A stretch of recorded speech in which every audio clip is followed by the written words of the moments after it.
رسول اللہ صلی اللہ علیہ وسلم قسم رب ذوالجلال کی اگر روٹی اور بوٹی کے لیے آئے ہوتے تو ہم اس طرف ہوتے، ہم تو صرف چہرے رسول کے لیے آئے، ہم تو صرف رسول اللہ کی وفا کے لیے آئے ہیں۔ اور انہوں نے وفاداری دکھائی، 1 مہینے تک وہاں پر جمے رہے، ڈٹے رہے۔ توجہ چاہتا ہوں، کئی صحابہ ایسے تھے کہ اس جنگ میں زخمی ہو چکے تھے، کئی صحابہ، کئی لوگوں کے ہاتھوں کی نسیں کٹ چکی تھی، اور اس جنگ سے واپس مدینہ آ رہے تھے، صرف 5 کلومیٹر کا فاصلہ ہے۔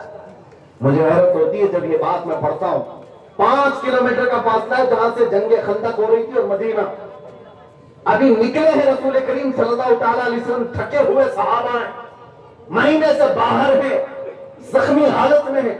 بیچ راستے میں جبرائیل امین آ گئے اور عرض کیا، یا رسول اللہ صلی اللہ علیہ وسلم، اللہ کی منشا یہ ہے کہ آپ اپنے صحابہ کے ساتھ بنو نذیر کے مقابل میں جنگ میں یہی سے تشریف لے جائیں۔ مدینہ ابھی صرف 2.5-3 کلومیٹر بچا ہوگا، اور جبرائیل امین آ کر کے یہ پیغام سناتے ہیں۔ اللہ کے نبی نے اپنے صحابہ کی طرف دیکھا، تھکے ہارے ہیں، 1 مہینے سے جنگ میں ہیں، ان کی بیویاں اپنے گھروں پر اکیلی ہیں، ان کے بچے وہاں گھروں پر ہیں۔ حضور پاک صلی اللہ تعالیٰ علیہ وسلم صحابہ کے زخمی حالات کو دیکھتے ہوئے ان سے پوچھتے ہیں، جبرائیل رک جاؤ، میں میرے صحابہ سے پوچھ تو لوں کہ یہ کیا چاہتے ہیں۔ جبرائیل نے عرض کیا، یا رسول اللہ صلی اللہ علیہ وسلم، آپ کے صحابہ جیسا چاہیں۔ حضور اکرم صلی اللہ علیہ وسلم نے صحابہ کی طرف متوجہ ہو کر کے فرمایا، اے میرے عزیز، اللہ کا حکم آیا، جبرائیل نے کہا کہ ہم کو یہیں سے بنو نذیر کے مقابل میں جانا ہے، تم کیا مشورہ دیتے ہو؟ صحابہ جتنے تھے اس وقت ان کے ہاتھوں سے خون رس رہا ہے۔ کوئی ایک کہہ سکتا کہ بیوی سے بات کر کے آؤں گا، گھر کا راشن بھر کے آؤں گا، مرہم پٹی کر کے آؤں گا۔ روایات یہ بتاتی ہیں سب نے ایک زبان ہو کر کے کہا تھا، یا رسول اللہ دیر کس بات کی، یہیں سے چلے، ہم ایمان لائے ہیں آپ کی زبان پر۔ وہ استقامت تھا میرے عزیزو، میرے مصطفیٰ کریم صلی اللہ تعالیٰ علیہ وسلم نے جو صحابہ بنائے تھے وہ بکنے والے لوگوں میں سے نہیں تھے، وہ آسان مصائب اور آلام سے گھبرا کر کے اپنے پٹے بدلنے والے لوگ نہیں تھے۔ ان کو زندگی نے بہت آزمایا ہے، بہت آزمایا ہے۔ یہاں پر تھوڑی سی مصیبت کیا آ گئی کہ شام میں یہ پارٹی بدل لے گا، ہاں صبح کہیں اور، ناشتے میں کہیں اور تھا، اور لنچ میں کہیں اور ہے، اور پھر پتا چلا ڈنر میں کسی اور کے ساتھ بیٹھے، سب پٹے بدلے ہوئے ہیں۔ یہ کیا ضمیر ہے، کیا ایمان ہے؟ ایمان ہو تو ایسا کہ مولا امام حسین رضی اللہ تعالیٰ عنہ نے کربلا کے میدان میں جو آخری خطبہ دیا تھا، اپنے خاندان والوں سے اور اپنے رفقا سے کہا بھی تھا کہ یزید کا جو معاملہ ہے وہ مجھ سے ہے، تم سے نہیں ہے، اس کو جو دقت ہے وہ مجھ سے ہے، اور یہ کوفیوں کو جو بھیجا ہے میرے مقابل میں بھیجا، تم سے اس کو کوئی سروکار نہیں۔ میں کھلی اجازت دیتا ہوں، تم سب کے سب مدینے واپس لوٹ جاؤ یا مکہ واپس لوٹ جاؤ۔ حسینی کون ہوتا ہے؟ حسینی کون ہوتا ہے؟ کان کھول کر کے سنو، مولا حسین کی اس پیغام کے بعد سب تو یہ کہہ سکتے تھے میرا کیا لینا دینا ہے ان سے، خامخواہ میں کیوں جنگ میں پھنسوں؟ جو آج کہا جاتا ہے، ارے ہمارے بغل میں بیٹھے ہوئے کسی کو بھی ڈر لگتا ہے ان کے ساتھ فوٹو آ جائے گی تو میں بھی کیس میں شامل ہو جاؤں، نمبر میرا بھی لگ جائے گا۔ وہ مولا حسین کے رفقا جو ساتھ تھے، جب پیغام سنا ہے امام حسین نے، مدینے جا سکتے ہو، مکہ جا سکتے ہو، شہزادے کیا ساتھ آئے ہوئے سبوں نے کھڑے ہو کر کہا، سرکار آپ کیا بات کر رہے ہیں، آپ کے بعد جینا کس کو کہا جاتا ہے؟ اگر آپ نہ ہو تو زندگی کیا ہے؟ قسم رب ذوالجلال کی، اس وقت تک ہم آپ کو میدان میں قدم رکھنے نہ دیں گے جب تک ہمارے جسم میں خون کا آخری قطرہ باقی ہے۔ مصیبتوں کے ساتھ، حد کے ساتھ کھڑا ہونا یہ حسینی کردار ہے، حسینی کردار ہے۔ مصیبت دیکھا تو پلہ بدل لیا، بھاگے ادھر سے ادھر۔ یہ پیغام نہیں ہے کربلا کا۔ ہاں، اور آپ کو ایک پیغام یہ بھی میں دینا چاہتا ہوں، دوستوں کے لیے مرتے رہتے ہیں لوگ، ماں باپ کو ٹکرا کر کے بیٹھے ہوئے لوگ ہیں، بہتوں کو دیکھا ہے ہم نے، کہاں بھاگا پھر رہا ہے یہ نوجوان دوستوں کی یاری میں۔ دوست ہوتا کون ہے؟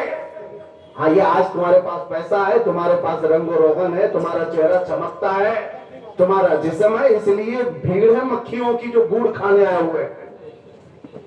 دوست نہیں ہوتے، دوست کو مولا علی کرم اللہ وجہ الکریم فرماتے ہیں مصیبتوں کے وقت جو تیرے ساتھ کھڑا رہا وہ دوست ہے، اور حقیقت میں دوست وہ ہے جو تیرے قدم کے ڈگمگانے کے وقت تیرا ہاتھ پکڑ لے اور کہے اللہ تجھے دیکھ رہا ہے، یا نہیں کہ چل موج مستی کریں گے، میں بھی ساتھ ہوں تو بھی ساتھ ہے، اور ادھر پیسے اڑ گئے تو کہا جا بھائی تیرے ساتھ تو اب بنتی نہیں ہے میری۔ ہاں پودوں کی دوستی اسی طرح ہے، تمہیں ہوش اس وقت آئے گا جب تمہارا لٹ جائے گا، ہوش اس وقت آئے گا جو دوست بنائے تم نے جس دن تمہارا جنازہ جائے گا قبرستان میں، اور رکھ کر کے جو لوگ مٹی ڈال کر جا رہے ہوں گے، ایک گھنٹہ بھی کوئی دوست بیٹھنے کو تیار نہیں ہوگا۔ ہاں 3 مٹھی ڈالا کہ وہ نکل پڑا، اور کتنے تو نماز کے بعد نکل گئے، کہاں قبرستان تک آئے۔ کیا دوستی نبھائی؟ دوستوں کو آپ نے نبھانے کے لیے اپنے ماں باپ کو چھوڑ دیا، اپنے سگے بھائیوں کو چھوڑ دیا ہے دوستوں کے لیے۔ ماں پوچھتی رہتی، انتظار کرتی رہتی، بیٹا گھر کیوں نہیں آیا؟ دوستوں کے ساتھ نکڑ پہ کھڑا تھا، گپے مار رہا تھا، کچھ کام نہیں تھا۔ وہ ماں تو تجھے 9 مہینے پیٹ میں رکھی، اس کا کوئی حق ہی نہیں اس کے ساتھ بیٹھ کر کے تھوڑا کھانا کھا لے؟ نہیں ہے، تمہیں دنیا نے پھیر رکھا ہے دوستی کا نشہ چڑھا کر۔ اس وقت سمجھ میں آئے گا جب قبر میں رکھا جائے گا، فرمایا گیا یہ پکارتا رہے گا فلاں میرے دوست کہاں ہیں، فلاں میرے دوست کہاں ہیں جن کے ساتھ راتوں کی محفلیں چلتی تھی، فلاں کہاں ہے؟ کوئی نہیں ہوگا۔ اس قبر کی اندھیری رات میں ایک ساتھ آئے گی وہ آمینہ کے لال کی ہو، اس کے سوا کوئی نہیں آئے گا، اس کے سوا کوئی نہیں آئے گا۔ عزیزان گرامی اوقات، سرکار امام حسین کے دوستوں کی طرح دوست ہو تو حقیقی وہ دوست کہلاتا ہے۔ آخری دم تک تقریباً 22 ممبر خاندان اہل بیت سے تھے، اور باقی 50 کے قریب امام حسین کے چاہنے والوں کی جماعت تھی، جو 72 کی تعداد ہے۔ 50 یا 60 لوگ ایسے تھے جو خاندان کے نہیں تھے لیکن امام حسین کے محبین میں سے تھے، چاہنے والوں میں سے تھے، لیکن ان سب کی شہادت ہوئی، اور تاریخ یہ بتاتی ہے جب تک وہ 50-60 لوگ زندہ تھے خاندان اہل بیت کے ایک شہزادے کو بھی جنگ میں اترنے نہیں دیا، اترنے نہیں دیا۔ جب تک وہ لوگ زندہ تھے کوئی امام حسین کے خاندان والوں کو آنے نہیں دیا۔ دوستی ہو تو ایسی ہو، حق ادا کرنے والی دوستی۔ عزیزان گرامی اوقات، یہ تھی بات استقامت کی۔ استقامت اس کو کہتے ہیں کہ 6 مہینے کا بچہ تمہارے ہاتھوں میں تڑپ رہا ہو، استقامت اسے کہتے ہیں تمہاری بہن اور تمہاری بچیوں کے حلق سوکھ چکے ہوں، استقامت کسے کہتے ہیں جوان بیٹے کی لاش پر گھوڑے دوڑ رہے ہوں، استقامت کسے کہتے ہیں سگے بھائی کے بازو کاٹ دیے گئے ہوں۔ یہ سب دیکھ کر کے آدمی تو پاگل ہو جائے۔ ہم نے تو جیلوں میں دیکھا کتنے تو دماغ سے پیدل ہو جاتے ہیں، ان کا سنتولن بگڑ جاتا ہے، پاگلوں کا ایک یاد ہی بنایا جاتا ہے ڈپریشن میں آ کر کے، اور وہاں ڈپریشن کس بات کا؟ خالی دروازے ہی تو بند ہیں اور کیا ہے۔ اور امام حسین کے ساتھ جو ہوا، عام آدمی ہوتا تو پاگل وہ نہیں ہوتا، ڈپریشن کا شکار نہیں ہوتا۔ وہ کیسی قوت تھی، وہ کیسا توکل اور کیسا یقین تھا۔ ہر قربانی کے بعد امام حسین نے بارگاہ الہی میں اسے بھی اتنا کہا مولا تیرے نبی کے دین کے لیے میری اس ادنا قربانی کو قبول فرما دے۔ آج میرے عزیزوں یہ استقامت ہے۔ اس کے بعد دوسری چیز اس میدان سے جو پیغام ملتا ہے وہ میں آپ کو بتاتا ہوں، کبھی بھی تعداد سے نہ گھبراؤ، تعداد سے نہ گھبراؤ۔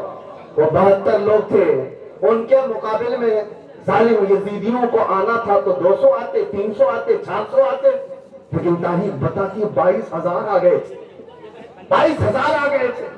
تو اس سے یہ بات سمجھ میں آتی ہے ہر زمانے کے فرعون کو اہل حق سے ڈر لگتا ہے، چاہے ایک ہی کیوں نہ ہو، اور تعداد بڑی لے کر کے آتا ہے ہمیشہ فرعون کا لشکر۔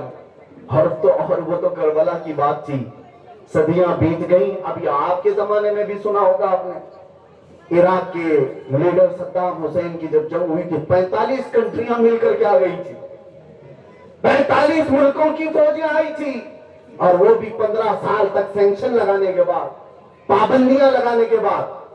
یہ ریت اور یہ رواج نیا نہیں ہے، امام حسین کو بھی 3 دن پہلے سے سینکشن لگائے گئے تھے، پانی نہیں جائے گا، کھانا نہیں جائے گا۔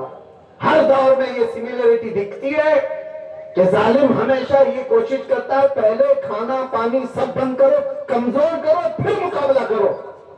ارے تمہارے اندر ہمت ہوتی، جوان مردی ہوتی تو شکم سیر شیر سے مقابلہ کر کے تو دیکھتے۔ اور یہ زمانے کی ہمیشہ کاوشیں رہی۔ ایک اور تاریخ آپ کو بتاؤں، 1857 میں جو ہمارے اس ملک کی آزادی کی لہر دوڑ پڑی تھی، 30,000 علماء کرام کو شہید کیا گیا تھا۔ 30,000 علماء اہل سنت شہید ہوئے ہیں۔ ان میں ایک عالم دین ہے کفایت علی کافی، مراد آباد شہر کے۔ زبان میں اللہ نے ایسی تاثیر دی تھی کہ جب بولتے تھے تو لوگوں کا عشق مچل مچل کر کے اٹھتا تھا۔ اور ظاہر سی بات ہے ظالموں کو ہمیشہ ایسے بولنے والوں سے تکلیف رہتی ہی ہے۔ ان کو پتا ہے انقلاب آئے گا تو ان کی زبانوں سے آئے گا۔ علماء کے مخالف ہر زمانے میں رہے، بکاؤ علماء کے نہیں، ان کو تو سیٹ کے بازو بھی کھایا جاتا ہے۔ لیکن اگر کوئی حق بات بولے یا عشق رسول کی بات کرے تو ساری بیڑیاں اس کے اطراف گھما دی جاتی۔ کفایت علی کافی کا ذکر میں کیوں کر رہا ہوں؟ یہ وہ عاشق رسول ہے، جب سولی پر ان کو لے جا کر کے چڑھایا گیا تھا، ان کے مشہور زمانہ یہ اشعار ہیں، کوئی گل باقی رہے گا نہ چمن رہ جائے گا، پر رسول اللہ کا دین حسن رہ جائے گا۔ ان کو سولی پر چڑھایا تھا انگریزوں نے، اور اس وقت ان سے پوچھا گیا تھا آخری کوئی خواہش ہے تو بتاؤ۔ انہوں نے کہا تھا ایک بار نعت رسول پڑھ کر کے جانا چاہتا ہے، اور پورے مجمع کو سنا کر کے گیا تھا۔ وہ کفایت علی کافی اپنے وقت کا قلندر، دھرا نہیں، ماتھے پر شکن نہیں، بول تو سکتا تھا بیوی سے مل کے جاؤں گا، بول تو سکتا تھا بچوں کو نصیحت کر کے جاؤں گا، کچھ کھا کر کے جاؤں گا۔ جیسے آج کے زمانے میں کسی کو پانسی ہوتی ہے تو سنا ہے بریانی کھانے کی خواہش ہو جاتی ہے، ٹماٹر کھانے کی خواہش ہو جاتی ہے، مگر عاشق رسول بریانی ٹماٹر والا نہیں ہوتا۔ آخری سانسوں میں بھی وہ اپنے نبی کو یاد کر کے جا رہا ہے، کہتا ہے کوئی گل باقی رہے گا نہ چمن رہ جائے گا، پر رسول اللہ کا دین حسن رہ جائے گا۔ سب بنا ہو جائیں گے کافی وہ، لیکن حشر تک نام حضرت کا زبانوں پر چلن رہ جائے گا۔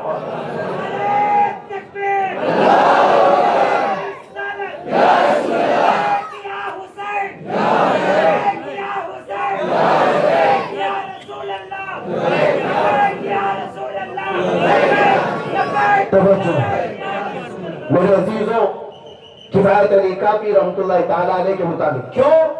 صرف اس لیے کہ وہ حق بات کہنے والے، حق بات کہنے والے ایک عالم دین کو سولی پر چڑھایا گیا تھا تو 3,000 لوگ گرفتار کرنے آئے تھے۔ 3,000 لوگ گرفتار کرنے آئے۔ میرے عزیزوں، ہر زمانے میں یزید کے اس تعداد کو آپ توجہ دیں۔ اب میں ختم کرنے ہی والا ہوں، کیونکہ میں شروع میں ہی کہا تھا ہم شارٹس والے ہیں۔ کانٹینٹس آپ نے 10 دن آپ نے سماعت کر لیا۔ خطیب بے مثال حضرت العلامہ مفتی زبیر احمد صاحب قبلہ سے آپ نے پورے 10 دن کے بیانات سن لیے۔ ہم تو مختصر آپ کے سامنے پیغام دینے آئے ہیں۔ سرکار امام حسین رضی اللہ تعالیٰ عنہ کی شہادت ایک استقامت ہے، اور اس کے علاوہ صبر و رضا کا ایسا پیکر، تعداد کا کوئی موازنہ نہیں ہے، کوئی موازنہ نہیں دونوں فوجوں میں، لیکن پھر بھی جمے رہنا اور ڈٹے رہنا۔ تیسری بات ہے نوجوانوں، جوانی اللہ تبارک و تعالیٰ تمہیں نشہ کے اڈوں پر گزارنے کے لیے نہیں دیا ہے۔ کربلا کے میدان میں اپنی جانیں دینے والے جو جوان تھے اس میں مولا علی اکبر ہیں، امام قاسم ہیں۔ کبھی آپ نے ان کی عمریں سنی ہے؟ امام قاسم کی عمر 19 سال کی تھی، حضرت علی اکبر کی عمر 22 سال کی تھی۔ جب 22 سال کے جوان 19 سال کے جوان کربلا کے میدان میں آئے، جن کو خود ان کے باپ سوار کر کے بھیج رہے ہیں، کبھی آپ نے سوچا ہماری 19 سالہ جوانی کہاں گزری تھی، ہماری 22 سالہ جوانی کہاں گزری تھی؟ آج ممبئی کے علاقوں میں نوجوانوں کے ان حالات کو دیکھتا ہوں تو دل پر چھریاں چلتی ہیں۔ کیا نشے کے اڈوں پر تمہیں بیٹھنے کے لیے پیدا کیا گیا تھا؟ کیا نشہ بیچنے کے لیے یا نشہ کو پروموٹ کرنے کے لیے تمہیں پیدا کیا گیا تھا؟ ہمارے محلوں میں یہ ساری چیزیں کیسے آئیں؟ عزیزان گرامی وقار، ان نوجوانوں کو دیکھو اور یاد کرو، کل قیامت کے دن جوانان حسین کا اگر مقابلہ ہو، تمہارے سامنے آنا ہو، کیا جواب دو گے؟ کیا جواب دو گے؟ وہ 19 سال کی جوانی میں اپنے باپ کے ساتھ دین بچانے کے لیے کربلا پہنچے ہوئے تھے۔ اور تم 19 سال اور 22 سال کی جوانی میں پبجی کھیلتے ہوئے رات گزار رہے ہو. تمہارے حالات یہ ہے کہ انٹرنیٹ میں پھنسے ہوئے ہو. بغیر کسی کام کے جو زندگی ہے وہ بیکار ہے, دھرتی کا بوجھ ہے. موت اس کی جس کا زمانہ کرے افسوس, موت اس کی جس کا کرے زمانہ افسوس. یوں تو یہاں آئے ہیں سبھی مرنے کے لیے, یوں تو یہاں آئے ہیں سبھی مرنے کے لیے. جب تمہارا لاشا جائے تو دنیا کو غم ہو کہ کام کا بندہ چلا گیا. ایسا نہ ہو کہ دنیا یہ کہنے پر لگ جائے اچھا ہوا کچرا چلا گیا. ایسا نہ ہو تو جوانی تمہاری کام کی ہو, با مقصد ہو. کربلا کے اس میدان کا ایک پیغام جوانوں کے لیے. تیسری بات, مجھے 4 ہی چیزیں عرض کرنی ہے. ایک استقامت, ایک تعداد سے نہ گھبرانا. دوسرے جوانوں کا اپنا کردار. تیسرے اور چوتھے عورتوں کے لیے پیغام کربلا کے میدان سے. آخری وقت تھا امام حسین کا, جب جا رہے تھے گھوڑے پر تو بی بی سکینہ آ کر کے گھوڑے کو پکڑنی تھی. 9 سال کی تھی, گھوڑا آگے بڑھ نہیں رہا تھا. اتر کر کے مولا حسین نے دیکھا تو سکینہ کھڑی ہے, تو بی بی سکینہ کو اٹھایا اور کہا سرکار سید امام حسین نے کہ سکینہ تم خاندان نبوت کی بچی ہو, تم اہل بیت سے ہو. ایک بات کی نصیحت کرتے ہوئے امام حسین گئے تھے اپنی عورتوں کو, میں جا رہا ہوں, اگر واپس نہیں آیا تو ان عورتوں میں سے کوئی بھی میری موت پر ماتم نہ کرے, سینہ نہ پیٹے, چہرہ نہ کھولے, بال نہ بکھیرے. اس لیے کہ رسول اللہ نے ان تمام چیزوں کو جہالت کے کام فرمایا. زمانے جاہلیت کے کام ہے, رونا پیٹنا دھونا بے پردہ ہونا.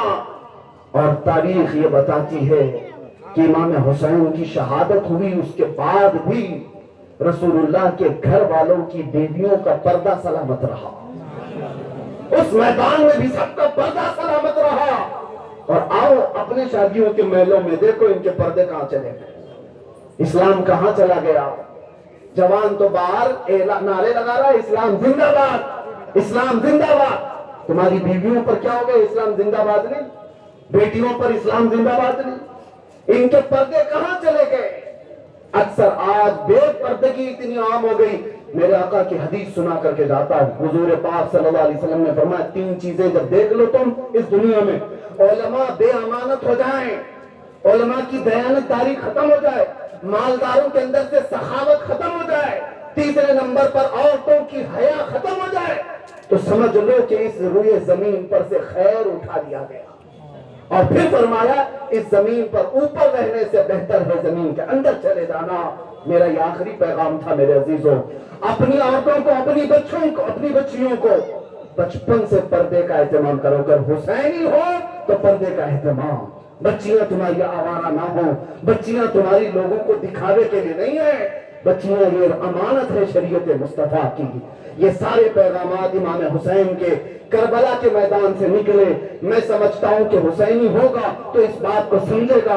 اخیر میں ان اشعار میں اس پورے واقعے کو سناتا ہوں. کلمہ توحید ہے تیری شہادت اے حسین, تو نہ ہوتا تو نہ رہ جاتی صداقت اے حسین. ملت اسلام کو ملتا ہے ایک درس حیات, کیوں نہ ہم منائے تیرا یوم شہادت اے حسین. تیری قربانی نے کر دیا اسلام کو زندہ, وہ رہے گا تا ابد تیری بدولت اے حسین. پھر سے آنے کا ہے احتمال, یزیدیت کا دور, پھر سے جہان نو کو ہے تیری ضرورت اے حسین. میرے اعمال چاہے کچھ بھی ہو عقیدہ ہے میرا, میرے اعمال کچھ بھی ہو عقیدہ ہے میرا, بخشوائے گی مجھے تیری محبت اے حسین. قتل حسین اصل میں مرگ یزید ہے, اسلام زندہ ہوتا ہے ہر کربلا کے بعد. لبیک یا رسول اللہ, لبیک یا رسول اللہ. راستہ دے دیں, جانے دیں.